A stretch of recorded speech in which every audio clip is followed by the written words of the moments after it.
Title of the topic is Wireshark Lab number 57. सबसे पहले इस टॉपिक के ऑब्जेक्टिव्स देखते हैं.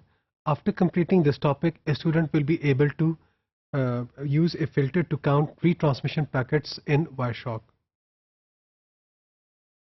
इस टॉपिक की जो फिगर्स हैं, जो मटेरियल है, they have been adapted from Laura Chappell's book with the title Troubleshooting with Wireshark, Locate the Source of Performance Problems, published in 2014. तो जो हम लैब एक्सरसाइज करने जा रहे हैं उसका टाइटल है use a filter to count retransmission packets. तो हम एक फ़िल्टर यूज़ करेंगे जिससे हम क्या कर पाएंगे, रीट्रांसमिशन पैकेट्स को लोकेट कर पाएंगे किसी भी ट्रेस फाइल के अंदर.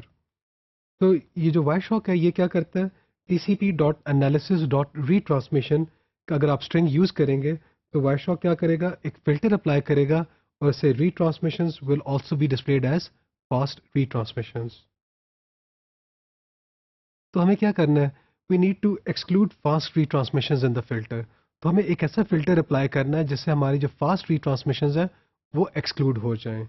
If you are interested in seeing packets that are only labelled as standard रीट्रांसमिशंस.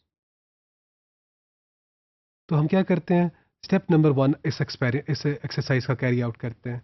ये ट्रेस फाइल tr-general101d.pcapng, ये ऑथर जो हमारी बुक है उसकी वेबसाइट पे अवेलेबल है. आप इस ट्रेस फाइल को डाउनलोड करें और वायरशॉक में खोल लें. जब आप इसको खोलेंगे तो आपको ये मेन विंडो नज़र आएगी. पहला कॉलम जो है लेफ़्ट साइड से पैकेट का नंबर बता रहा है. जो सेकंड कॉलम है हमारा वो TCP डेल्टा का है. तीसरा हमारा जो कॉलम है वो नेक्स्ट सीक्वेंस नंबर है, source, destination, length, protocol and info. तो करंटली ये हमारा व्यू है इस मेन विंडो का. स्टेप नंबर 2 में हम क्या काम करते हैं, हम tcp.analysis.retransmission का जो स्ट्रिंग है इसको डिस्प्ले फिल्टर एरिया में टाइप करते हैं और अप्लाई के बटन को क्लिक कर देते हैं.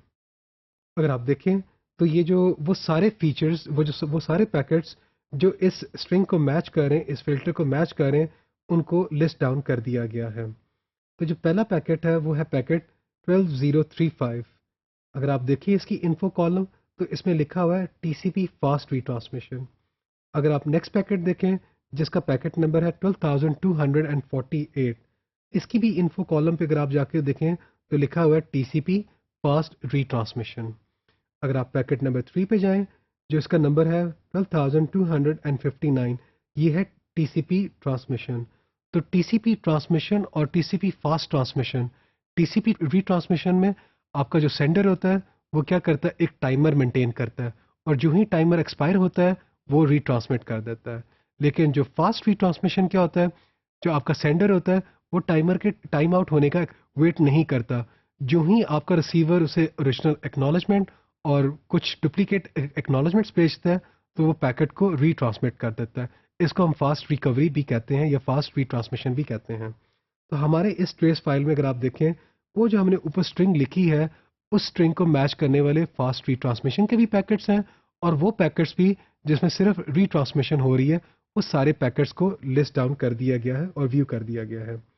अगर आप पहले पैकेट का जो TCP हेडर के सेक्शन में जाएं, उसे एक्सपैंड करें तो आपको TCP एनालिसिस फ्लैग्स में जाके देखें तो आपको नज़र आएगा कि जो पैकेट नंबर 12035 है, वायरशॉक ने इसको लेबल किया है this frame is a suspected fast retransmission.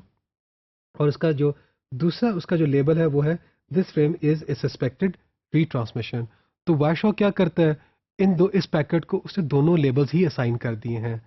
तो जो ऊपर वाला जो हमने फिल्टर अप्लाई किया है उस फिल्टर से TCP फास्ट रीट्रांसमिशन और TCP ट्रांसमिशन दोनों पैकेट्स हमारे व्यू में आ गए हैं. अगर आप देखें स्टेटस बार में तो स्टेटस बार में हमारे पास वायरशॉक ने डिटेक्ट किए there were 580 retransmissions in this trace file और ये इंक्लूड कर रहा है 2 फास्ट रीट्रांसमिशंस को भी इंक्लूड कर रहा है. अब स्टेप नंबर 3 में हम क्या करते हैं, अपना जो फिल्टर है उसको अपडेट करते हैं ताकि हम सिर्फ क्या करें, हम सारे हमारे व्यू में सिर्फ जो हमारी TCP रीट्रांसमिशंस है वो आए और जो TCP फास्ट रीट्रांसमिशंस है उनको हम क्या करना चाह रहे हैं, एक्सक्लूड करना चाह रहे हैं. इस मकसद के लिए हम अपना जो फिल्टर स्ट्रिंग है उसे अपडेट करते हैं. अब आप लिखें tcp.analysis.retransmission and not tcp.analysis.fast_retransmission. तो वो सारे पैकेट्स جو فاسٹ ریٹرانسمیشن کے ہیں ان کو نکال دیا جائے. تو اب یہ اسٹرنگ آپ اپنے فلٹر ڈسپلے ایریا میں لکھیں اور اپلائی کر دیں، اپلائی کے بٹن کو پریس کر دیں. جو ہی آپ نے پریس کیا تو اب آپ دیکھیں وہ سارے پیکٹس جن کا فاسٹ ریٹرانسمیشن تھا وہ ایکسکلوڈ ہو گئے ہیں. انفو کالم کو اگر آپ ایکسپلور کریں تو سارے پیکٹس اب جو ہمارے ویو میں ہیں ان کی انفو ہے ٹی سی پی ریٹرانسمیشن، ٹی سی پی ریٹرانسمیشن، ٹی سی پی فاسٹ ریٹرانسمیشن کے پیکٹس کو ایکسکلوڈ کر دیا گیا ہے. اگر آپ کسی ایک پیکٹ کو کے T C P header section میں جائیں، اس کو ایکسپینڈ کریں تو آپ کو یہ انفارمیشن وہاں پہ نظر آئے گی، this frame is a suspected retransmission. تو جو فاسٹ ریٹرانسمیشن والے تھے پیکٹس وہ ہم نے ایکسکلوڈ کر دیے ہیں. So there are now 578 packets that match this filter. تو وہ جو دو پیکٹس تھے جو فاسٹ ریٹرانسمیشن کو بھی کر رہے تھے، لیبل تھے، ان کو اب نکال دیا گیا ہے. اسٹیپ نمبر 4 پہ ہم آتے ہیں اور ہمارا جو بٹن ہے، ہمارا جو اسٹرنگ ہے، اسے ہم کیا کرتے ہیں، کلیئر کرنے کے لیے کلیئر کے بٹن کو پریس کرتے ہیں. تو اس ٹاپک میں ہم لوگوں نے فاسٹ جو ہمارے جو ٹرانسمیشن کے جو پیکٹس ہیں، وہ پیکٹس جو وائر شاک لیبل کرتا ہے ٹرانسمیشن پیکٹس کے طور پہ، ان کو ایک فلٹر کے ساتھ ہم نے لوکیٹ کیا ہے.